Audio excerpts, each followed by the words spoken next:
Again? Appreciate it. Thanks. Yeah. I do look better, don't I? Yeah. It's the therapy. I think it's helping. In through the nose, out through the toes. Hold it. Let it go.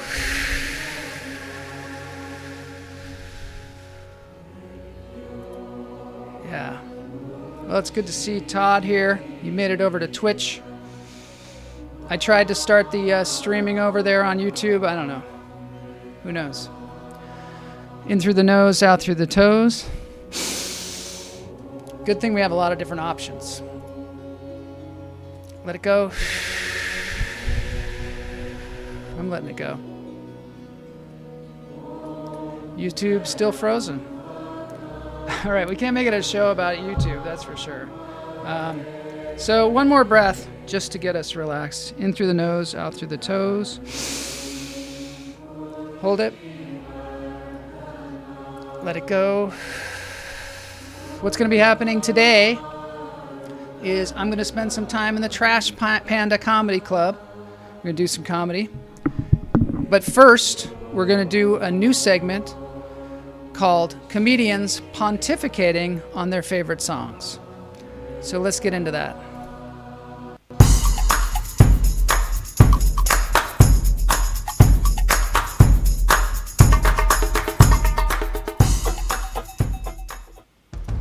All right, here we are. We're in Hollywood.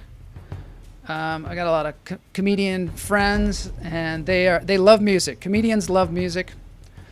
First thing I want to do is make a shout out to my agent, my commercial agent. His name is Adam. You know, send him some good vibes, because he can get us some work. And God knows we need to get some work, right? Some paying gigs. So shout out to Adam. Now, here's the thing, is comedians, they love music.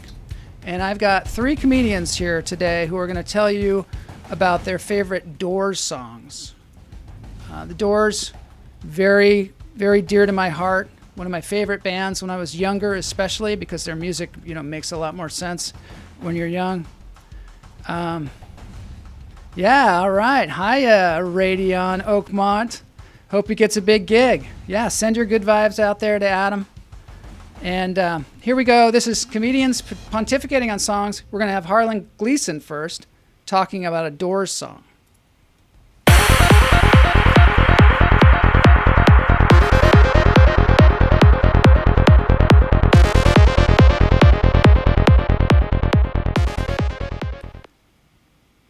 Okay, so it's like YouTube's back up. The song that I think most clearly reflects Jim Morrison's penchant for rebelliousness as an artist with regard to his father being an admiral is This Is the End. This is the end. I think that end. Because it's the principal song for Apocalypse Now. Apocalypse Now. And I know that Francis Ford Coppola would not have chosen that song himself had it not been somehow, for him, very reflective of war and the senselessness of war. And Harlan, yeah, it's true. The terror that a human being faces. Wow. This is intense. When it is the end, and the senselessness of it being the end. Senseless. Because of a war. Yeah. In particular, Vietnam was on the far end of the scale of senseless reasoning. Okay, so that was the first episode of comedians pontificating on their favorite songs. We didn't have enough time to show the whole thing. Harlan, just to let you know, Harlan did the assignment for a couple weeks ago when we were doing the Tom Silvestri Pocket History, which I always get the name wrong, quiz, and he did the assignment wrong, and that's what he came up with first. And then he sent me the correct one. So that was the the first take. Some funny stuff. The deep song from the Doors. And the end, very meaningful. This is the end, do, my only friend, the end. Apocalypse Now blew me away when I saw that. That's when I became a Doors fan, I think. When I saw that horrifying film as a youngster.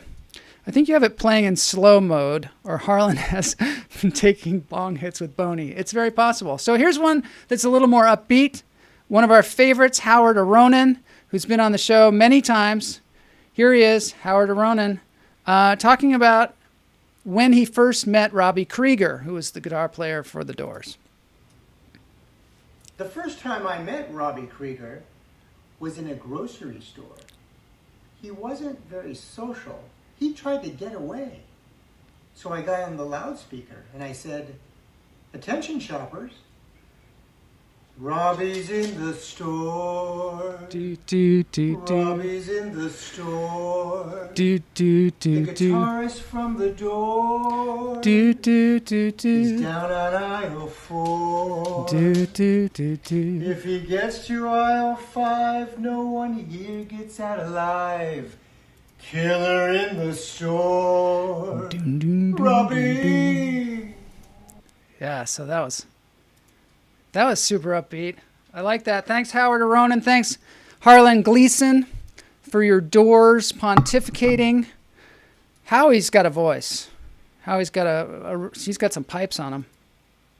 Now we're talking. Yeah. Okay, now we're going to really up it to another level. I've got somebody here, Chris Shane, who is a dead ringer for Jim Morrison. And I'll show you. It's his own interpretation of People Are Strange.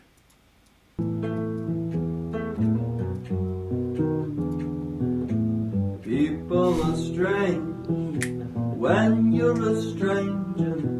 Faces look ugly. I'll show you what I when mean. You're alone. Look, Women seem wicked. it's like the same guy. When you're unwanted. Streets are unevolved. This is like a dance break in the middle of the show. When you're strange, faces come out of the rain. When you're strange, when you're strange, when you're Nice. That's super nice. Chris, very talented musician, actor, and a comedian, all in one thing. He looks so much like him. I know. It's nuts, isn't it? It's like he's the reincarnation of Jim Morrison. I'm going to play it with the face on it. people are strange when you're a stranger. Sure, Chris. Thanks for being on the show. When you're alone. And then, you know, when you're unwanted. there he is. You can hardly tell the difference.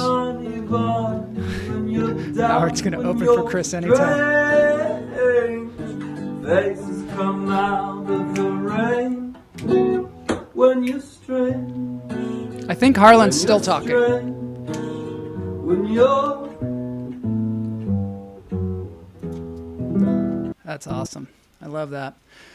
Now we're going to move into the Trash Panda Comedy Club. I don't know if everybody saw the therapist session at the beginning of the show. We had a problem with YouTube. It seems like YouTube might be back. I don't know. Let me know if it's back. I think Radion Oakmont might be on YouTube. You know, you can take a vote while we're in the Trash Panda Comedy Room on whether you want to see that again. But next, we're going to go right into the Trash Panda Comedy Room. And for those of you who don't know, that is the comedy venue on Lunch Therapy. It's where we work out our comedy, where we try all the different, we develop. It's a development room. That's what it is. All right, Radion's on. That's good. All right, let's get this. Here we go. We should go psych scene first, and then right into Trash Panda. Here we go. Here's the opening scene of Lunch Therapy today.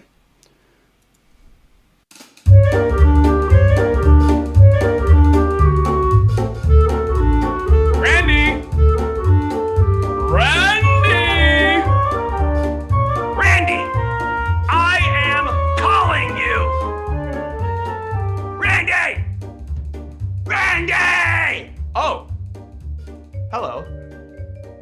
Hello, I'm Joel Marshall. Joel Marshall. Uh-huh. I see. Well, my assistant seems to be missing in action, unfortunately. That's funny. It's fun. Why is that funny? Well, my wife says that my assistant doesn't exist. Maybe we have the same assistant. Is your assistant Randy? No. Are you trying to suggest to me right now that Randy is also your assistant? Is that what you're trying to suggest to me right now, Cole Marshall? No. My assistant's not Randy. Okay, that would be crazy. Yeah. Because then it's like, where is he? You know, he's know. got to be with one of us. He's a little horny, but his name is Boney. So you have a boner? No. I have a Boney. Well, as long as it doesn't last longer than 12 hours, I think we can work around it. So you say you have an appointment? Yeah. With me? Well, yeah. I mean, I'm assuming so. I mean, who else would it be with? Hopefully not with Randy. Yeah, hopefully not, since he's not around. He's missing. And also, he's a very bad therapist. I've made sure of it. So let's get going here. We can't wait around for Randy all day. What seems to be the matter, Cole Martol? Well, personally, I don't think anything's the matter. But my wife, she thinks I'm seeing things. She thinks that I don't know. I'm seeing things that are not there. Seeing things that are not there. Yeah. Great. There. Are you Googling? Huh? Are you Googling? No. Oh, yeah. Therapists use Bing, Cole. Okay. I'm seeing here under results for seeing things that are not there. It could be that you are horny.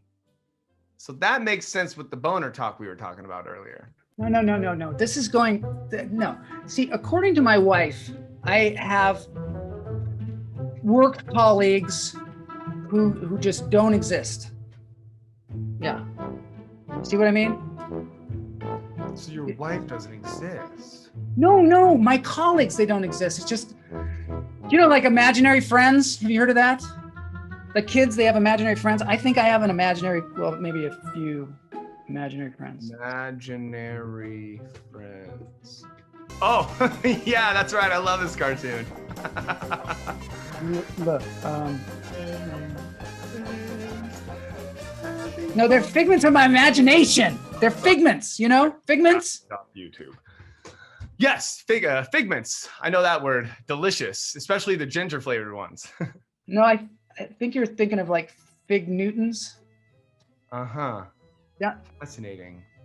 And Fig Newton is one of your imaginary friends, you say, Flol Martol? I don't know anybody named Newton. I'm just trying to. There you are. My assistant finally showed up. Randy, where the hell have you been? Well, I was just completing a DoorDash order. It's hard to be an assistant and a DoorDash delivery at the same time. Oh, hello. Randy, did you ever pick up those tulips I ordered? Well, what do you think? Of course I have, yeah. Oh, no. Oh, no, not here. Not in front of him. Oh, it's that kind of assistant, is it? Yeah, I don't have that kind of. We have a very fluid relationship. I think you understand with your imaginary wife and all. My wife's not imaginary. Look, I filled out a form online. Again. Right. We'll go ahead and find that. Randy, why don't you go ahead and find Mr. Marshall's file? You bet. Maybe you look down there in the crotch drawer. Let me just look down on your crotch. Oh, that's not your crotch. I'm so sorry about this, Joel. We'll go ahead and find your medical records stat. In the meantime, let's go get ahead with some preliminaries. Okay. So you say you filled out a form online again. Well, I have no record of that in the system, so you must be a bold-faced liar. No, wait a minute. How do you think I got an appointment? Where does the line come from, Joel? Does it come from your shitty father or your imaginary mother? Look, Is your wife your mother? I have come here so many times. I have been here many, many times before. I was going to quit. I was going to totally quit coming here because it's many, many years, many different therapists. Now, all of a sudden, my wife is telling me I got to go back there, and they keep sending me an email saying I have to fill out a form. I fill out the form, and then finally I get you with Randy here. Breakthrough! Let's talk about this here you're speaking of. Oh, thank you. Here Finally, you go, Pookums. your file. Bookums. Wow. Yep. Zowie wowie, baby. That's a lot of information. What's he doing, Joel? These are... You have a problem, Joel. What is it? What? What is it? What's the problem? see. What's the problem? Tell us. What's he Look, doing, Joel? I really can't do this. I have a show to put on. This guy's not the so do you. sharpest tool in You the have a show shed, too, is he? so I gotta go. Wait, that's Randy. Randy? Hey, Bonnie, love your work. Oh, you've been watching the show? It's fun. Lunch therapy. I'm having a good time. How you doing? Oh, pretty good. Can't complain. Well, you look great. But your boss seems like a freak. Look, I gotta go. I gotta get the show going. Great to see you. Stay in touch. Please do. Everyone says they want to keep in touch, but they never call back. Oh, yeah. So LA. God, so LA. I know what you're talking about. I'll catch you later, Randy. Oh, all right. Bye, Bonnie.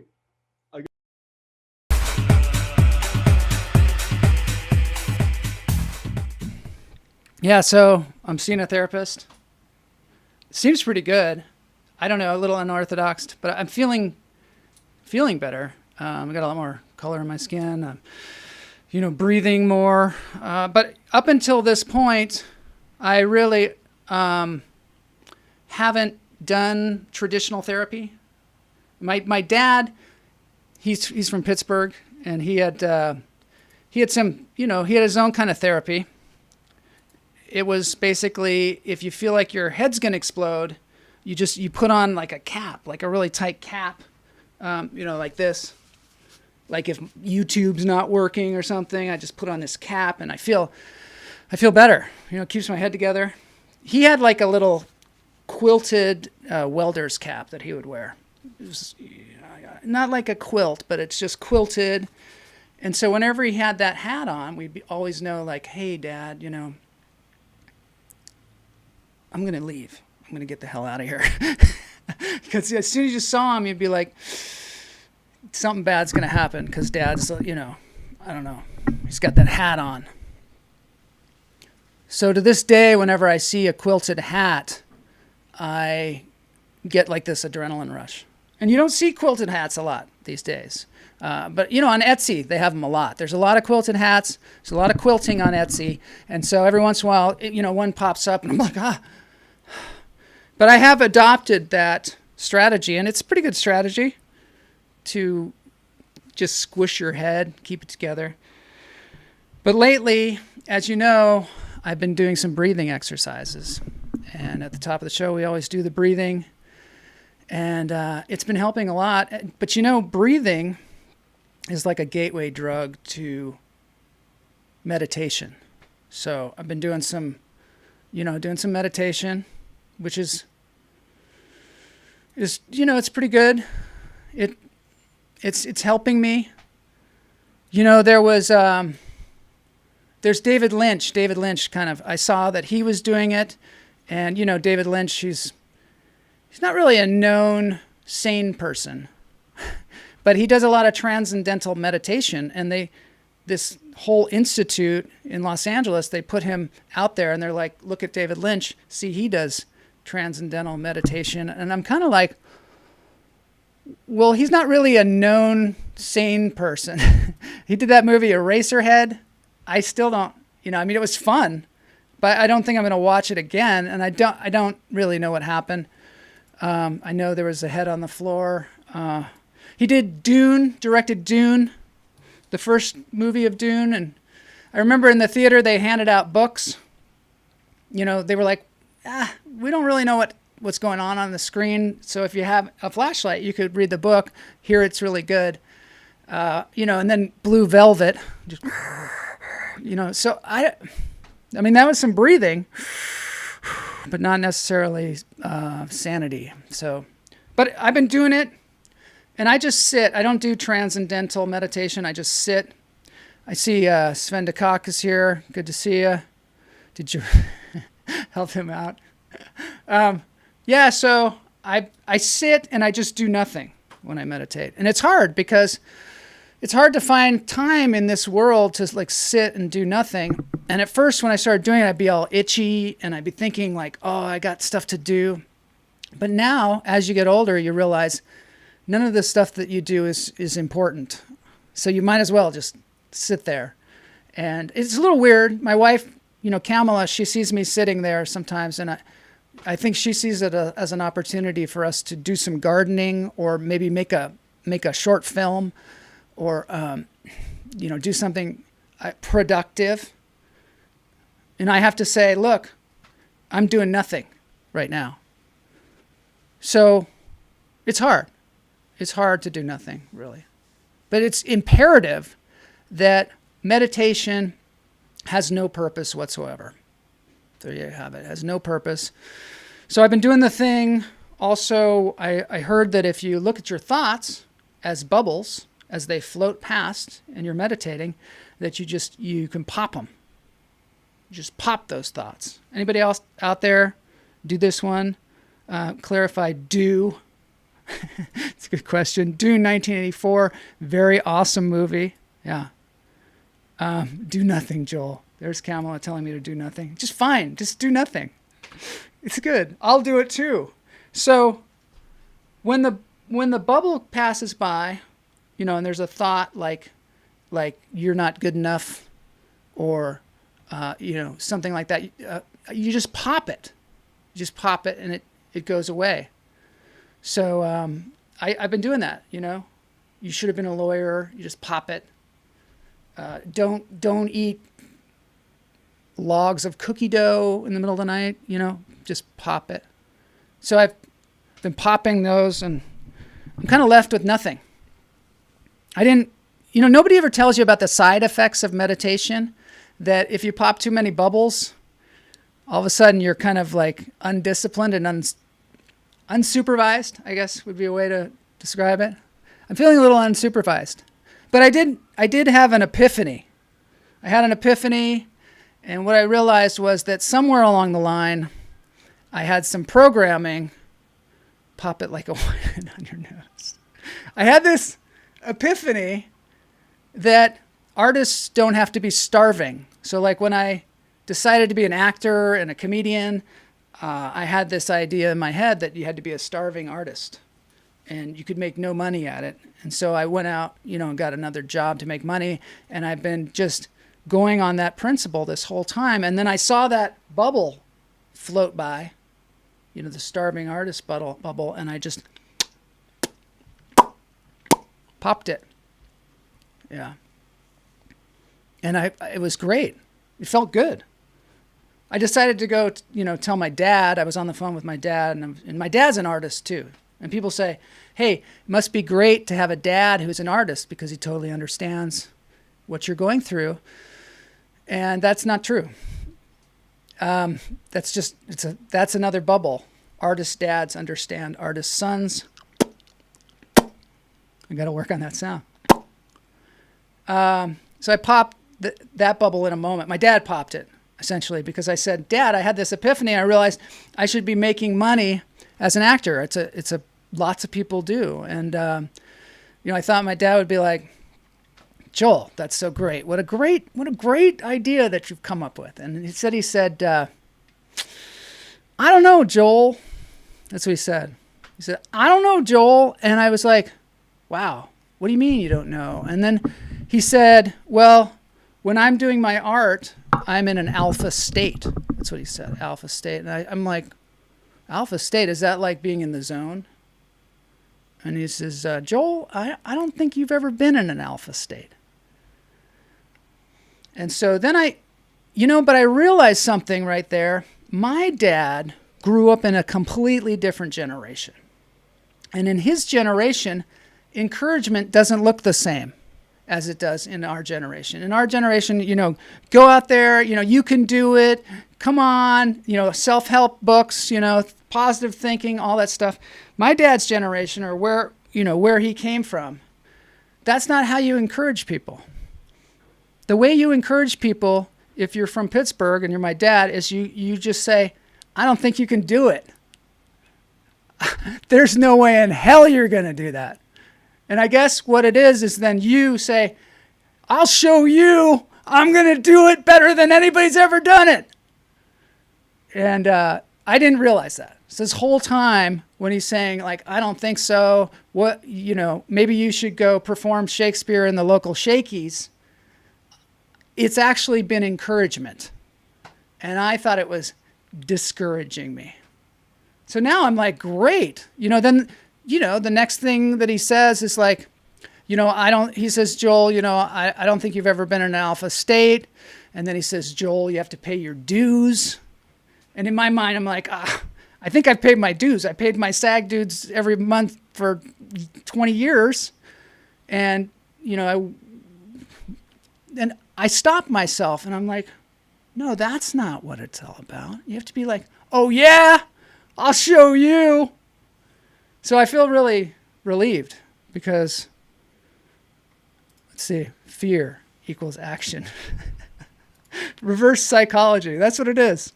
That's what it is. So if you ever feel like, your parents, they're not supporting you, they probably are. That's probably just their generation of just saying like, I don't think you can do it. I don't think you could do it. Maybe you should have been. I always thought my parents just thought I made the wrong decision. And then they've been spending the rest of my life trying to prove it. But that's not what it is. They're just like, they're doing their form of encouragement.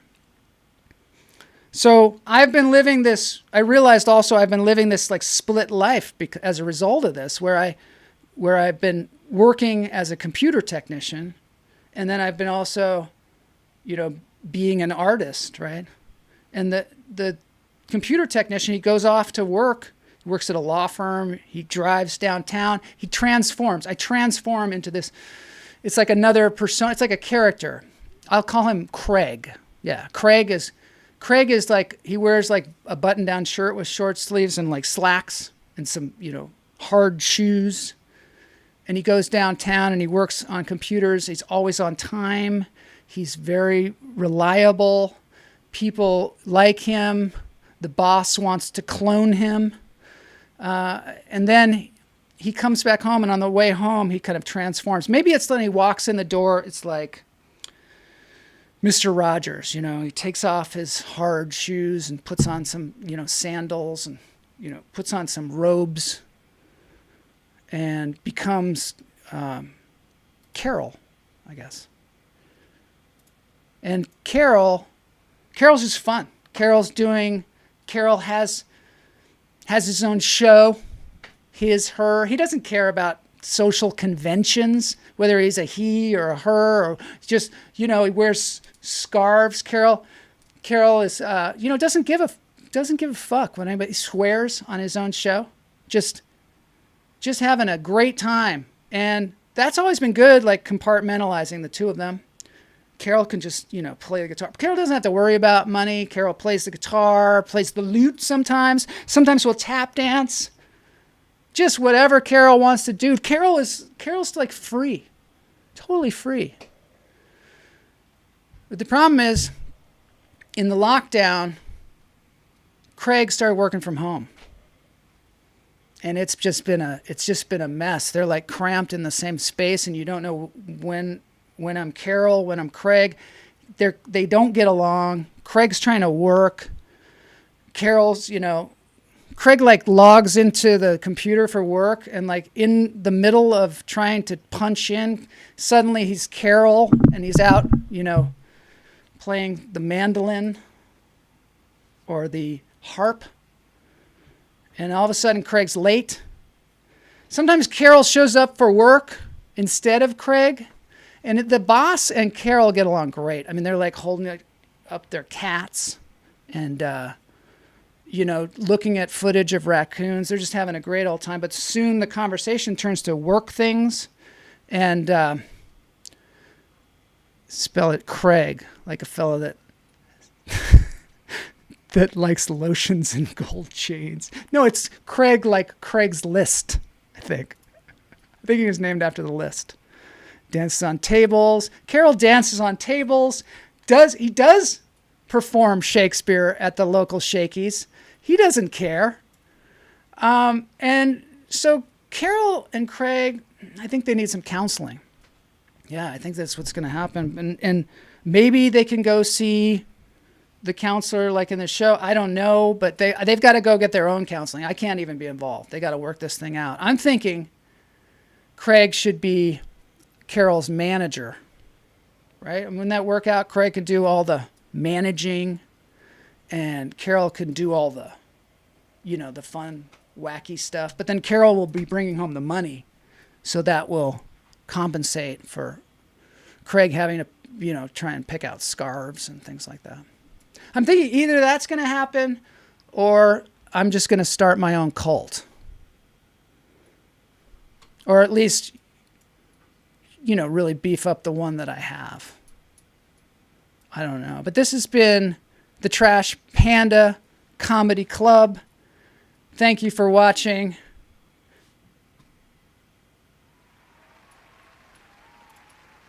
That was the weakest applause. There it is. There it is. This has been the Trash Panda Comedy Club.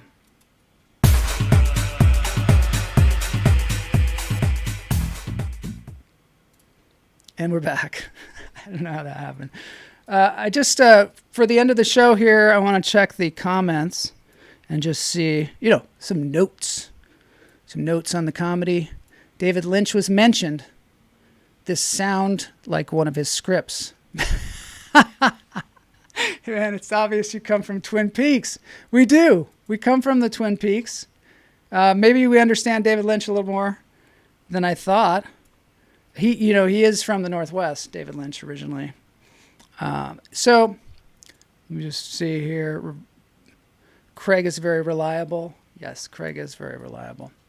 I'm going to have to end the show here, but I do want to go to the Mount Rainier National Park and just show you this call of the pika, because we need to have some animals on the show.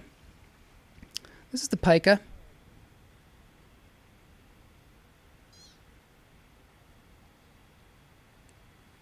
They're cute. Let's face it. That's from the Mount Rainier National Park. That is a pika. Can you hear them like responding back? That's pretty cool. I wonder what he's saying. I was going to go into a whole thing about space and what's going on with space, but we just don't have time because it's a long thing. So we're going to end with a dance break. This is me in space. So we have that to look forward to for maybe next Tuesday. We're going to do some space stuff. We had some technical problems with YouTube, but that's lunch therapy for you. So let's get into the dance break. I've got a great one here from Adam Pearce. Adam Pearce, it turns out Adam Pearce was on The Voice. I didn't know this, but he's one of our favorites on the show. He said we could play his music. He's playing now The Rooster by Soundgarden. Dance break.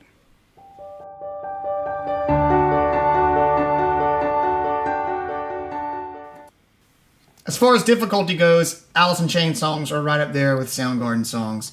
So I'm a little terrified to attempt this one as well. Let's go for it. Let's go.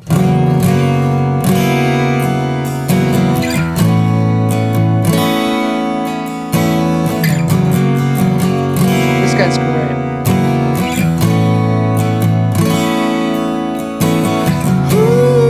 Let's see what Mike got stuff. This is the Micah.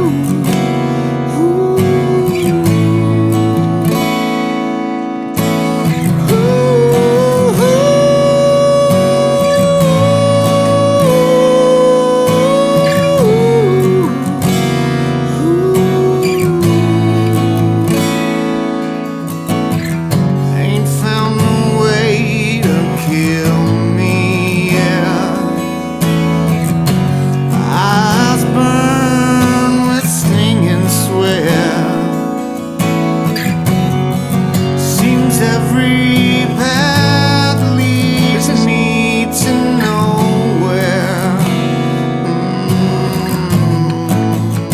This song is not easy. Wife and kids, household pair.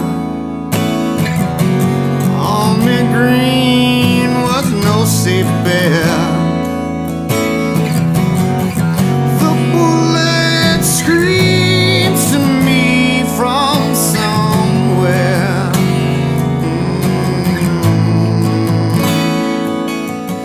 Yeah, they come to snuff the rooster. Oh, yeah.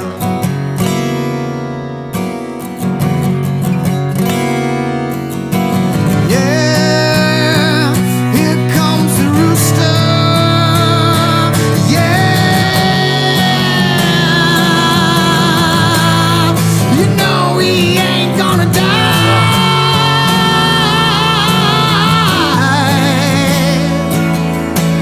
No, no, no. You know he ain't gonna die.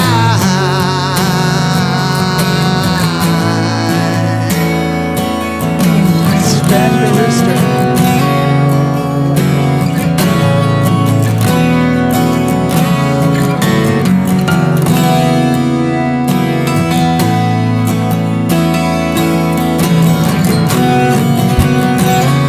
Solo.